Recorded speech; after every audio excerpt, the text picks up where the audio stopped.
Sino si Michael Needham at bakit siya na-link kay Catriona Gray matapos kay Bea Alonzo?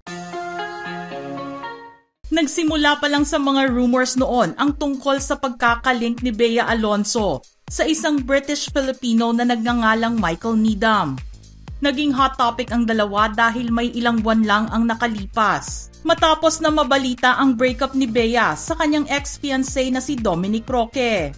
Heto't mayroon ng guy ang nalilink sa kanya. Balita rin noong una na nagkakamabutihan na ang dalawa. Pero wala namang narinig o nakuhang pahayag mula sa kampo ni Bea, maging ni Michael kung totoo man ang lumalabas na usapin tungkol sa kanila. Kung tutuusin, low-key ang personality ni Michael dahil hindi naman siya taga-showbiz. Pero nang ma-involve siya sa isang beauty queen, dito na nagsimulang makilala ang kanyang pangalan. Sa mga hindi pa nakakakilala sa kanya, si Michael Needham ang ex-boyfriend ni Miss International 2016 Kylie Versosa. Taong 2018 nang ipakilala ni Kylie ang lalaking kasama niya sa litrato na ipinost niya sa social media habang sila ay magkasamang umattend ng Coachella Festival. Naging tahimik ang relasyon nilang dalawa kahit malaking pangalan si Kylie dahil isa siyang beauty queen at nagsisimula na rin ang kanyang career sa showbiz. Matagal na sundan ang pagkaka-involve ni Michael sa isang artista at iyon nga ay nangyari nitong July 2024 lamang nang makitang kasama niya si Bea Alonzo sa ilang travels nila. Madalas sabihin ni Bea sa mga interviews niya na siya ay single pero ilang beses na rin silang nakitang magkasama ni Michael hanggang sa natigil ang mga usap-usapan tungkol sa kanila. Ngayon naman, isang beauty queen ang sinasabing dinidate di umano ni Michael. At ito ay sa katauhan naman ni Miss Universe 2018, Catriona Gray. Sa estado ng love life ni Catriona ngayon, base sa mga nagsilabasang balita noon, masasabing single siya dahil kumpara noon, wala nang litrato na makikita sa social media niya na kasama niya ang singer-actor at ex-fiancé na si Sam Milby. Naging tikom din ang bibig ni Kat at Sam tungkol sa issue ng kanilang hiwalayan, pero sinasabi naman na magkaibigan pa rin ang dalawa. Subalit ano nga ba ang naging batayan para masabing nagkakamabutihan naman ngayon sina Catriona at Michael? Nakita kasi ang dalawa na present sa kasal ng basketball player na si Sol Mercado at beauty queen na si Sandra Lemonon.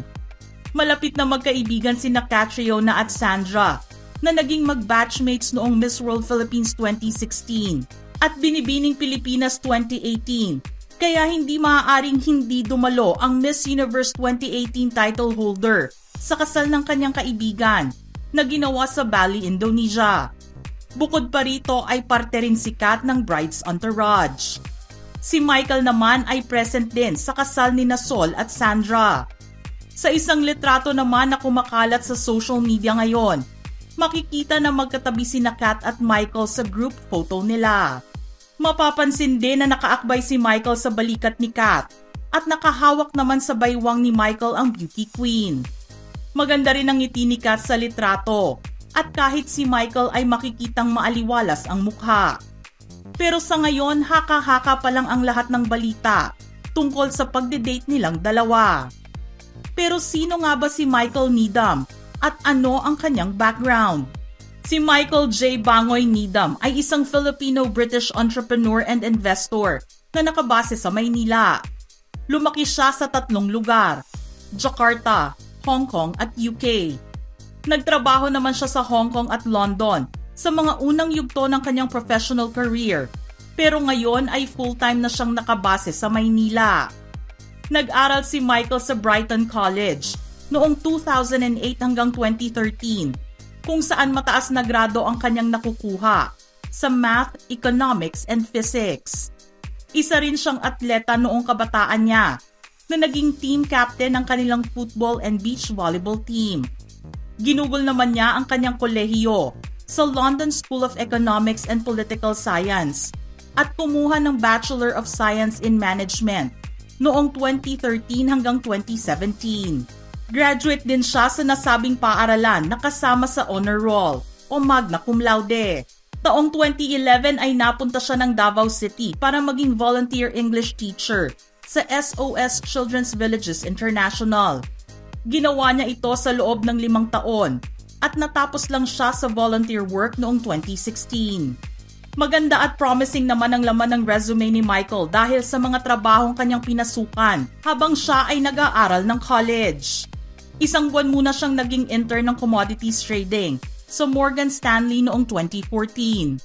Matapos ito ay naging analyst naman siya sa Credit Suisse sa loob ng 4 na buwan noong 2015. Nang siya ay makagraduate, naging investor at director naman siya ng 2 taon noong 2021 hanggang 2023 sa La Picara Group Incorporated, isang Philippines-based restaurant group na nakafocus sa pagdadala ng Taste of Spain sa Maynila.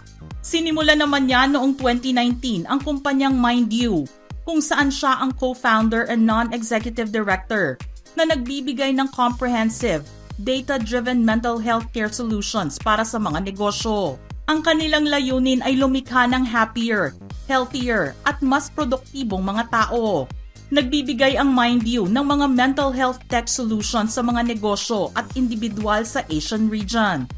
Gamit ang kanilang proprietary software, nag-aalok sila ng pinakamahusay na mental health care solutions sa mga korporasyon sa pamamagitan ng subscription service. Kasama rin siya sa pagtatag ng Coop Studio mula 2018 hanggang sa kasalukuyan at tumatayo bilang co-founder and managing director.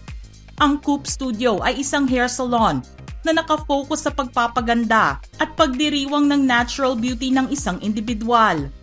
Nito namang February 2024, siya ay naupo bilang president and managing partner ng Uma Nota Philippines, isang joint venture kasama ang Meraki Hospitality Group na nagdala ng kanilang Uma Nota concept mula sa Hong Kong at Paris sa Shangri-La at the Fourth sa BGC. Ang Uma Nota Manila ay sinasabi nilang magiging Uma Nota 2.0 na may mataas na aspeto ng dining and entertainment.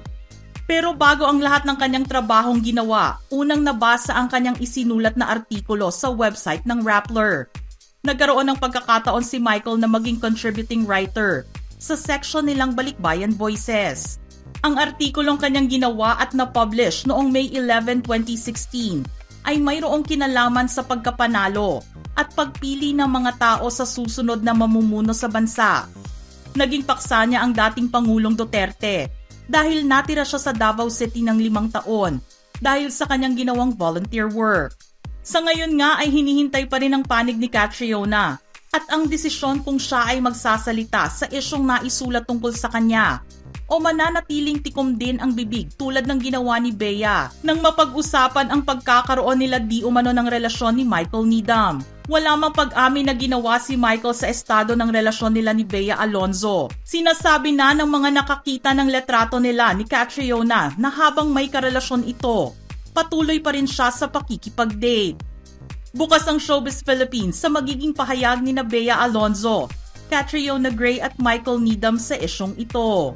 Mga ka-Showbiz peeps, nais nyo bang magbahagi ng inyong opinyon sa ating istorya ngayon? Send in your thoughts now in the comment section below.